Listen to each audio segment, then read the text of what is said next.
২৬ সালের নির্বাচন নিয়ে বিএনপির যত ধরনের প্রতারণা, ভিডিওটি শেয়ার দিয়ে সত্য ছড়িয়ে দিন। তো চলুন কিছু ভিডিও দেখা যাক। প্রত্যেকটা মেয়েদেরকে দিবে পরিবারে একজনকে, সেই কার্ডের মাধ্যমে প্রতি মাসে ২,০০০ থেকে ৩,০০০ টাকা পাবে। যে পরিবারের সদস্য সংখ্যা বেশি তাকে আরো বেশি দিবে।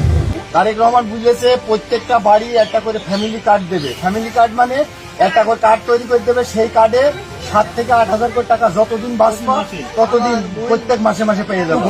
ফ্যামিলি কার্ডের লোভ দেখিয়ে প্রতিটি দরিদ্র ও নিরীহ পরিবার থেকে ভোট চাওয়া হচ্ছে। কেউ কেউ তো বলেছে 50 কোটি ফ্যামিলি কার্ড দেওয়া হবে। তারেক রহমান ইতিমধ্যে ঘোষণা করেছেন বাংলাদেশের 50 কোটি লোকেরকে ফ্যামিলি কার্ড দেওয়া হবে। যদিও তার বলাটা ভুল হতে পারে, সংখ্যাটা 50 কোটি নয় 50 লাখ ছিল। কেউ বলেছে প্রতি মাসে 2 থেকে 3,000 টাকা দেওয়া হবে, কেউ বলেছে 8 থেকে 10,000 টাকা দেওয়া হবে এবং ফ্যামিলির সংখ্যা অনুযায়ী আরও বাড়িয়েও দেওয়া হবে। তো চলুন আমরা 5,000 টাকা করে 50 লাখ পরিবারেরটা হিসেব করি।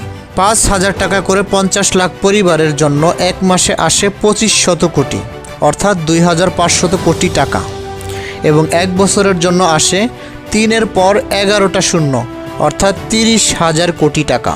লোভনীয় অফার নয়, আগামী নির্বাচন আপনি ভোট দিন বিএনপি, জামাত, গণ অধিকার পরিষদ ও এনসিপির ওই সমস্ত ব্যক্তিকে যাদেরকে আপনার সঠিক মনে হয় এবং আপনি যাদের দ্বারা নিরাপদ।